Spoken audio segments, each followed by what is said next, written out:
अस्सलाम वालेकुम to everyone students. जैसा कि आप जानते हैं बच्चों, सेकेंड ईयर मैथमेटिक्स में एक्सरसाइज 2.5 जो है वो हमारी कंटिन्यू है। और एक्सरसाइज 2.5 में स्टूडेंट आज हम क्वेश्चन नंबर 8 से स्टार्ट करेंगे। तो बेटा क्वेश्चन नंबर 8 आपके पास लिखा हुआ है, the slope of a line is -3/4। आपको एक स्लोप गिवन है, ठीक है, लाइन का। कह रहे हैं find the equation of the perpendicular line through -6, 2। इससे एक बात साबित हो रही है कि लाइंस आपके पास दो हैं। जैसे एक मिसाल के तौर पे लाइन ये है आपके पास, जैसे आप कह दो L1, सही है। और इस L1 का जो स्लोप है स्टूडेंट्स आपके पास गिवन है कितना, -3/4। इसी तरह कह रहे हैं find the equation of the perpendicular line. Perpendicular line का मतलब स्टूडेंट इस तरह लाइन होगी आपके पास, ठीक है, ये आपके पास परपेंडिकुलर लाइन है। और आपसे कह रहे हैं कि भाई आप क्या करें, इक्वेशन निकालें। और इसका पॉइंट आपके पास एक गिवन है -6, 2, ठीक है। और ये परपेंडिकुलर पे एंगल बन रहा है ना 90 डिग्री का, सही है। तो बहरहाल स्टूडेंट्स मैं आपको थोड़ा सा दोबारा समझा दूं कि आपके पास जो है लाइन 2 की जो है वो आपने क्या निकालनी है, इक्वेशन। लेकिन सर लाइन 2 की इक्वेशन निकालनी है तो लाइन 2 का स्लोप भी चाहिए, लाइन 2 का स्लोप भी चाहिए। और लाइन 1 का स्लोप गिवन है। तो देखिए मैं आपको समझा देता हूँ, कोई मसले वाली बात नहीं है। Late the slope of given line L1 यानी कि M1 इक्वल है -3/4, ठीक है। और आपसे कह रहे हैं and slope of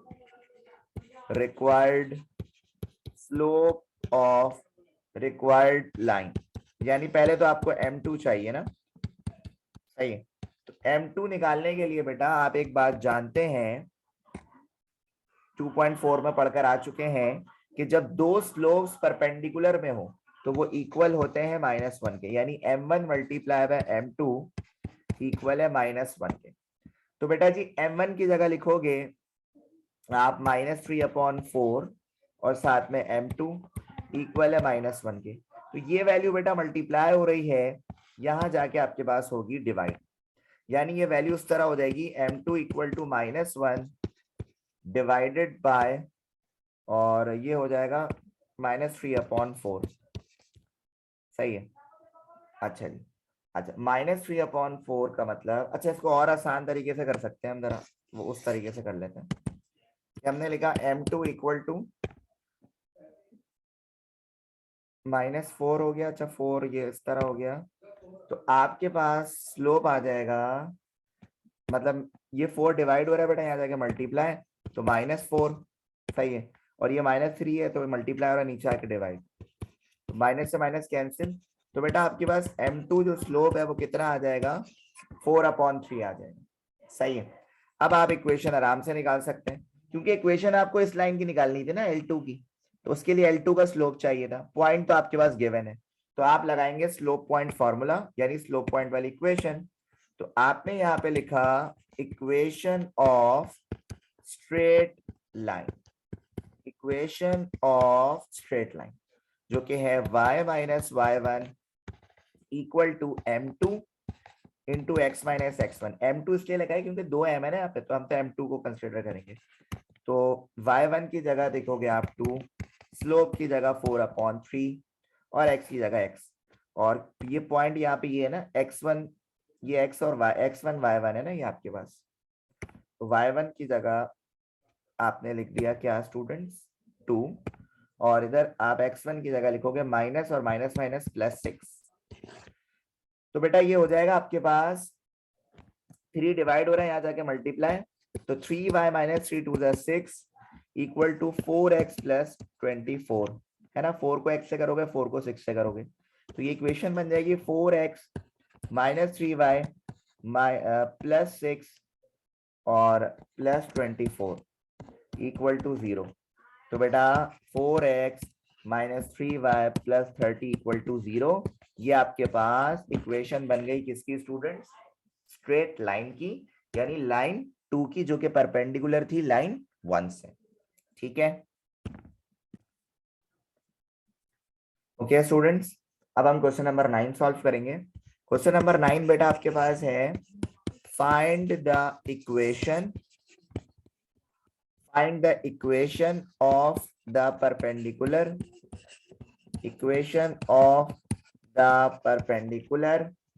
bisector. Perpendicular bisector की बात हो रही है।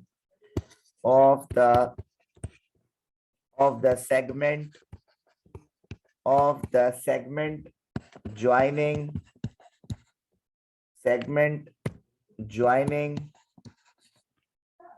5,4 and -4, -2। अब इसको डायग्राम के थ्रू जरा समझें आप। मिसाल के तौर पे बेटा आपके पास एक लाइन है, ठीक है, और ये लाइन 1 का नाम दे दिया इसको। इसमें 2 पॉइंट्स आपके पास गिवन है। एक पॉइंट ए है 5,4 और पॉइंट बी आपके पास है -4, -2, ठीक है। इसी तरह आपके पास कह रहे हैं परपेंडिकुलर बाइसेक्टर का मतलब एक लाइन यूं आ रही है भाई आपके पास, सही है, और इसे कहोगे लाइन 2, L2। अच्छा, तो आपसे कह रहे हैं भाई ये परपेंडिकुलर बाइसेक्टर है आपका, ये परपेंडिकुलर बाइसेक्टर। तो आपसे कह रहे हैं परपेंडिकुलर बाइसेक्टर की इक्वेशन निकालें। क्या निकालें? इक्वेशन निकालें। अब आपको तो सबसे पहले इस पॉइंट को निकालना होगा, ठीक है, सबसे पहले इस पॉइंट को निकालना होगा, यानी mid point of A B निकालना होगा। तो बेटा जी आपने यहाँ पे लिखा सॉल्यूशन में mid point of A B, ठीक है। तो x1 x2 y2 y1 y2, ठीक है। तो अच्छा एक मिनट मैं इसको जरा सही कर देता हूँ, वैसे गलती हो गई। ये x1 y1 हो गया और ये x2 y2 होगा, सही है। तो बेटा फॉर्मूला लगाया x1 + x2 upon 2 y1 + y2 upon 2, सही है। तो ये मिड पॉइंट निकाल रहा हूं पहले तो मैं, क्योंकि आपके पास है परपेंडिकुलर बाइसेक्टर ना। तो बेटा यहाँ पे वैल्यूज रखी है आपने 5 - 4 अपॉन 2, 4 - अपॉन 2। तो ये आपके पास ए से बी तक का जो मिड पॉइंट है बेटा, ये आ जाएगा 1/2, 1, यानी ये पॉइंट ये जो है 1/2, 1 आ जाएगा, सही है। तो अब आपके पास ए से बी तक का क्या चाहिए? स्लोप चाहिए, एम चाहिए हमें, सही है। M2 होगा, लेकिन हमें एम पहले तो M1 निकालना होगा हमें, ताकि हम लाइन 2 का क्या निकाल लें? M2 यानी स्लोप निकाल लें, सही है। अच्छा, अब आपने यहाँ पे लिखा slope of, let the slope of the segment A B, A से बी तक के स्लोप को कहोगे M1। तो y2 - y1 upon x2 - x1, और यहाँ पे वैल्यूज को पुट करो, ठीक है। जब वैल्यूज को पुट करा, -6 - 9, माइनस कैंसिल, 3 2 6, 3 3 9। तो आपके पास स्लोप ऑफ M1 आ रहा है 2/3, ठीक है। फिर आपने वही चीज लिखी जो आपने इससे प्रीवियस क्वेश्चन में लिखा, slope of perpendicular bisector M2 निकालना है। तो सर मसले वाली बात ही नहीं है, M1 × M2 इक्वल है -1, स्लोप ऑफ परपेंडिकुलर।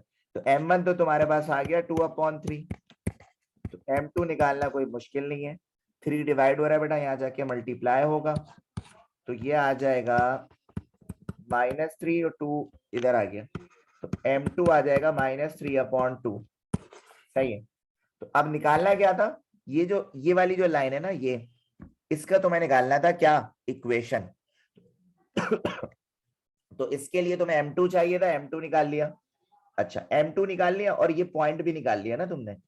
तो बेटा अब आसानी से आप जो है इक्वेशन ऑफ परपेंडिकुलर बाइसेक्टर जो है वो निकाल सकते हैं। तो आपने यहाँ पे लिखा इक्वेशन ऑफ परपेंडिकुलर बाइसेक्टर, लगा equation y - y1 = M2 x - x1। तो बेटा जी y माइनस वन लिखा, -3/2 x माइनस 1/2, तो ये हो गया y minus 1 equal to minus, अच्छा 3/2 ऐसे ही, क्योंकि ये 1 है तो एलसीएम वगैरह हो जाएगा 2x माइनस 1/2। तो बेटा ये 2 डिवाइड हो रहा है यहाँ जाके, अच्छा 2 टू द 4 हो जाएगा, सही है सही। तो -3 2x माइनस 1 और 2 टू द 4 डिवाइड हो रहा है बेटा, यहाँ जाके मल्टीप्लाई, तो 4y minus 4 equal to -6x plus 3। तो बेटा इन सबको इधर ले आओ, 6x प्लस 4y माइनस 4 और -3 कितना हो जाएगा, -7 इक्वल टू 0। तो ये आपके पास स्टूडेंट्स बन गई इक्वेशन किसकी, स्ट्रेट लाइन की, बल्कि परपेंडिकुलर की, परपेंडिकुलर बाइसेक्टर की। अच्छा जी, क्वेश्चन नंबर 10 में लिखा हुआ है students, A is the mid point, A is the mid point of the segment, midpoint of the segment bounded by -2, 3 and 6, -1। अच्छा, उसके बाद कह रहे हैं B is a point at 3/4 of the distance from 4, 3 to 0, -3। और आपसे कह रहे हैं find the equation of AB। ये आपसे कह रहे हैं, ठीक है। चले अब क्वेश्चन को समझते हैं बहुत ध्यान से। अच्छा जी, A is the mid point of the segment bounded by, एक लाइन गिवन है बेसिकली आपके पास, ये मिसाल के तौर पे एक आई आपके पास लाइन है, इस लाइन को कहा आपने A, बल्कि इसके कोऑर्डिनेट्स दिए हुए आपको P और Q कह दो। P दिया हुआ है आपको -2, 3 और Q दिया हुआ है भाई आपके पास 6, -1। अच्छा, उसके बाद आपसे कह रहे हैं B इज अ पॉइंट, मतलब आपके पास एक और लाइन है स्टूडेंट यहाँ पे, और इसके जो बीच का पॉइंट है इसको कहा B, और B is a point at 1/3 of the distance from, अच्छा इसके भी कोऑर्डिनेट्स दिए हुए, मिसाल के तौर पे इसको कह दो तुम P1 4, 3 और ये जो P2 है भाई आपको दिया हुआ है 0, 3। सही है। अच्छा देखिए यहाँ पे ये जो लिखा हुआ है ना 1/3, ये रेशो दिया हुआ है, 3/4 ऑफ द डिस्टेंस का मतलब ये आपको रेशो दिया हुआ है। सही है। अच्छा आपने क्या करना है, find the equation of A B. आपने ये जो ए से बी ये इसकी इक्वेशन निकालनी है, ए से बी तक की क्या करनी है, इक्वेशन निकालनी है। ठीक है, अब ये काम है। अब आपने कहा सर इसके लिए आपको ए पॉइंट भी पता होना चाहिए और बी पॉइंट भी पता होना चाहिए, ये दोनों के पॉइंट्स पता होने चाहिए और इनके स्लोप भी पता होने चाहिए। तो सर आसानी से हम 2 पॉइंट स्लोप फॉर्मूला लगा देंगे और आपके पास स्ट्रेट लाइन की इक्वेशन आ जाएगी। तो सबसे पहले तो भाई आपको ये ए निकालना है, तो ए के लिए तो बहुत ही आसान है, मिड पॉइंट फॉर्मूला लगा के ए निकाल लो। इसको x1 y1 बोलो और इसको x2 y2। तो आपने यहाँ पे सॉल्यूशन में लिखा mid point of P and Q, जिसे हम कह रहे हैं A, लगाया भाई x1 प्लस x2/2, इसी तरह y1 प्लस y2/2, तो वैल्यूज आपने पुट कर दी, तो ये आ जाएगा बेटा 6 - 2/2, -1 प्लस 3/2। तो बेटा जी ये आपके पास हो जाएगा मिड पॉइंट ऑफ A 2, 1। अच्छा भाई ये तो आ गया। अब अगर आप बी पॉइंट निकालना चाहते हो तो क्योंकि यहाँ पे रेशियो दिया हुआ है, तो जब भी रेशियो दिया हुआ होता है स्टूडेंट्स तो हम लगाते हैं रेशियो थ्योरम। क्या लगाते हैं बेटा, रेशियो थ्योरम लगाते हैं। तो रेशियो थ्योरम का फॉर्मूला स्टूडेंट्स याद होगा आप लोग को, अगर भूल गए तो कोई बात नहीं, दोबारा देख लें।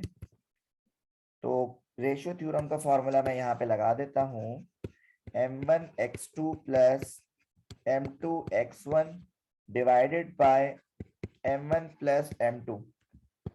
इसी तरह आपके पास m1y2 plus m2y1 divided by m1 plus m2, और आपने फिर इसके अकॉर्डिंग जो है वो वैल्यूज रखी। तो 3 multiply by 0 plus 1 multiply by 4, और ये रहा 3 प्लस 1, तेरा 3 प्लस 1, और ये रहा आपके पास 3 multiply by 3 plus 1 multiply by 3। तो बेटा जब इसको सबको सॉल्व करोगे ना, तो b के कोऑर्डिनेट्स, b का पॉइंट आ जाएगा 1,3। तो a का भी पॉइंट आ गया, b का भी पॉइंट आ गया स्टूडेंट्स। अब आप आसानी से इक्वेशन ऑफ स्ट्रेट लाइन को लगा सकते हैं। तो आपने यहाँ पे लिखा equation of straight line, equation of straight line A B, और इक्वेशन आपको पता है x minus x1 upon x2 minus x1 equal है y minus y1 upon y2 minus y1। ठीक है, क्योंकि ये 2 पॉइंट्स है ना, तो इसीलिए हमने 2 पॉइंट्स वाला करा। x माइनस 2 अपॉन और 1 माइनस 2। अच्छा, इसको हमने कह रहे हैं, ये देखो ये x1 y1 है और ये x2 y2 है। ओके, इसमें परेशान नहीं होना तुम लोग। तो equal to y minus 1 upon 3 minus 1। तो x minus 2 upon minus 1 equal to y minus 1 upon 2। फिर आप कर लोगे क्रॉस मल्टीप्लीकेशन। तो बेटा जब आप क्रॉस मल्टीप्लीकेशन करोगे तो 2x minus 4 equal to minus y, और माइनस माइनस प्लस का 1। ठीक है, इसी तरह ये आपके पास हो जाएगा 2x प्लस y, और ये हो गया माइनस 4 माइनस 1 इक्वल टू 0। तो आपके पास स्ट्रेट लाइन की इक्वेशन आ जाएगी 2x plus y minus 5 equal to 0। तो ये आपके पास स्ट्रेट लाइन की ये वाली इक्वेशन आएगी बेटा। ठीक है, ये a से b तक की जो आपने इक्वेशन को फाइंड करना था। ठीक है जी, ये आपका क्वेश्चन नंबर 10 था। ओके जी, सो स्टूडेंट्स अब हम करेंगे क्वेश्चन नंबर 11। क्वेश्चन नंबर 11 में देखें आपके पास लिखा हुआ है the angle from the line, the angle from the line throw, from the line throw 2,7 and -6,5 to a line through 1, -4 is 135 degree. और आपसे कह रहे हैं find the equation of the second line, find the equation of the second line। आपसे कह रहे हैं second line की इक्वेशन निकालें। देखिए मैं आपको समझा रहा हूं, एक आपके पास ये जो एक लाइन ये है और एक लाइन ये है, सही है। मिसाल के तौर पे इसे कहते हैं आप लाइन 1, और इसके कोऑर्डिनेट्स आपके पास हैं 2,7। इसी तरह इसके कोऑर्डिनेट्स हैं -6,5। ठीक है, ये L1 है।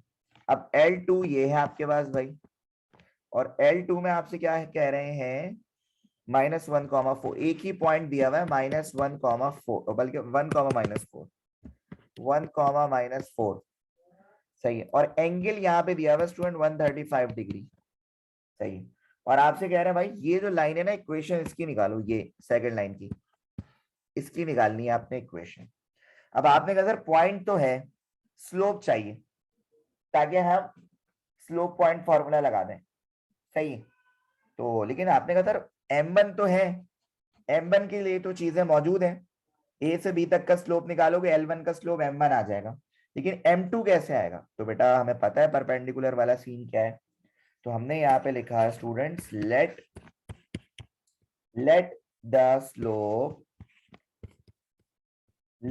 Slope of given line, L1, जिसका फॉर्मूला M1 हो जाएगा y2 minus y1 upon x2 minus x1, यानी ये x1 y1 और ये x2 y2। तो इसको यूज करते हुए जब आप M1 निकालने जाएंगे तो बेटा ये आपके पास हो जाएगा 5 माइनस 7 माइनस 6 माइनस 2, यानी -2 अपॉन -8, माइनस से माइनस कैंसिल, 2 1 ज़ा 2 4 ज़ा, M1 यानी स्लोप आ जाएगा 1/4। अब आपके पास एक स्लोप आ गया, दूसरा स्लोप निकालना है बहुत ही आसान। तो आपने यहाँ पे लिखा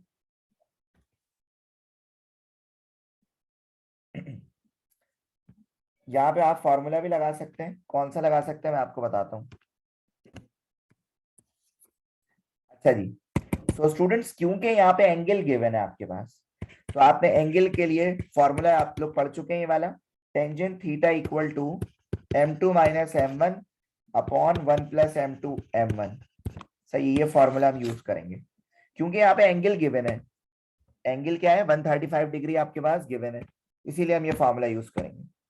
तो बेटा जी आपने यहाँ पे लिखा टेंजेंट 135 डिग्री इक्वल है m2 माइनस 1/4 और 1 plus m2 1/4। Tangent 135 degree equal हुआ 4m2 माइनस 1/4, इसी तरह 1 प्लस m2/4। बेटा जब आप इसको एलसीएम वगैरह कर लोगे ना बेटा, तो ये आपके पास फाइनली कुछ इस तरह बच रहा है 4m2 माइनस 1/4 और 4 प्लस m2/4। तो 4 से 4 क्या हो गया बेटा, कैंसिल। तो आपके पास आ रहा है, अच्छा टेंजेंट 135 जब कैलकुलेटर में करोगे तो आएगा -1 equal to 4m2 minus 1/4 plus m2। जाहिर सी बात है क्रॉस मल्टीप्लाई होगा, -1 इससे होगा तो -4 minus 4m2 equal to 4m2 minus 1। ठीक है, अच्छा अब क्या करेंगे आप लोग, अच्छा यहाँ पे तो 4 नहीं आएगा, ठीक है ये अब सही हो गया आपके पास।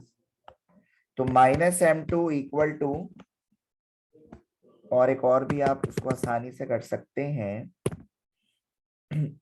-4 उधर जाके हो जाएगा बेटा +4, और ये हो गया -4m2 इक्वल टू -1 +4, तो ये हो गया -5m2 equal to 3, m2 equal to 3/-5। तो ये देखिए आपके पास m2 आ गया। तो m2 आ गया स्टूडेंट्स, आप इक्वेशन लगा दें स्ट्रेट लाइन की। आपने लिखा equation of second line, equation of second line यानी L2 की बात। आपने लिखा y minus y1 equal to m2 x minus x1। तो बेटा y माइनस y1 की जगह 4, -4 था तो माइनस माइनस प्लस हो जाएगा, और इधर लिखा -3/5 x माइनस 1। तो 5 डिवाइड हो रहा है, यहाँ जाके मल्टीप्लाई, यानी y plus 4 -3x minus minus +3।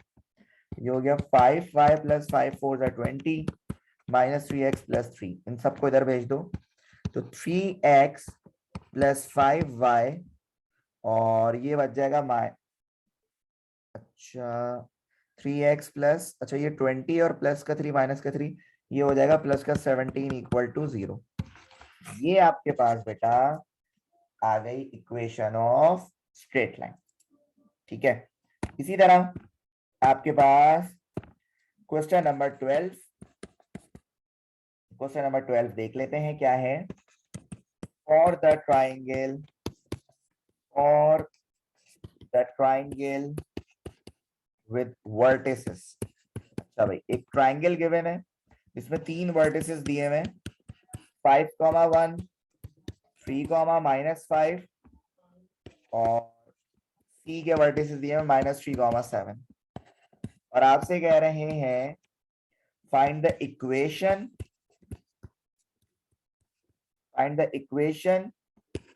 of the altitude from B. अच्छा अब देखो मिसाल के तौर पे ये रहा भाई ट्राइंगल, इधर कह दिया तुमने ए, इधर कह दिया बी और इधर कह दिया सी। ठीक है, तो ये हो जाएगा -3,7, ये हो जाएगा 5,1, ये हो जाएगा 3,-5। आपसे कह रहे हैं एल्टीट्यूड फ्रॉम बी, मतलब बी से किसी भी एक पॉइंट पे चलेगा, ये रहा एल्टीट्यूड, तो इसे क्या डी। अच्छा अब आपके पास ये आ गया B D is altitude, B D is altitude from B. अच्छा यानी ए से सी तक का स्लोप चाहिए, सही है, क्योंकि इक्वेशन ऑफ बी डी निकालनी है ना, तो ए से सी तक का स्लोप तो चाहिए आपको, जिसको आपने कहा m1। आपने कहा let the slope of AC equal to m1, जो कि है y2 minus y1 upon x2 minus x1, और आप इसमें क्या करेंगे, वैल्यूज को पुट कर देंगे, तो जो होगा 7 माइनस 1 इक्वल टू -3 माइनस 5, यानी 6 अपॉन -8, 2 3 2 4, तो -3 अपॉन 4 आ रहा है बेटा m1। अब आपने कहा यार बी से डी तक का भी स्लोप निकाल ही ले, लेकिन कैसे, हमारे पास तो एक ही स्लोप है, तो यार ये परपेंडिकुलर हो रहा है ना, ये परपेंडिकुलर हो रहा है ना। तो बेटा आपने यहाँ पे लिखा, आपने लिखा सिंस, आप लिख लें आसान हो जाएगा आपके लिए, and the slope of altitude BD, ये हो जाएगा since BD is the perpendicular AC, तो ये हो जाएगा m1 multiply by m2 equal to -1। तो m1 मौजूद है, तो सर m2 निकालना तो कोई मसले वाली बात ही नहीं है, तो 4 डिवाइड हो रहा है, यहाँ जाके मल्टीप्लाई, m2 आ जाएगा 4/3। अब आपने लगानी है equation of straight line, equation of BD, तो ये हो जाएगा y minus y1 equal to m2 x minus x1, तो y plus 5 equal to 4/3 x minus 3। तो बेटा 3 डिवाइड हो रहा है, यहाँ multiply, 3y plus 5 equal to 4x minus 12, तो ये हो जाएगा 3y plus 15 equal to 4x minus 12। तो 4x माइनस 3y और -12 प्लस 15 यहाँ पे माइनस हो जाएगा, तो माइनस का 27 इक्वल टू 0। ये आपके पास असल क्या आ गई स्टूडेंट्स, इक्वेशन आ गई। ठीक है, अच्छा एक चीज और याद रखें कि आपके पास ये जो है क्वेश्चन नंबर 19 बच्चों होमवर्क होगा आपका, क्वेश्चन नंबर 19 क्या होगा, होमवर्क होगा। अच्छा क्वेश्चन नंबर 19 कौन सा है स्टूडेंट्स, मैंने क्वेश्चन नंबर 19 जैसा जो है वो आपको करवाया है, कौन सा कराया मैं आपको बता देता हूं।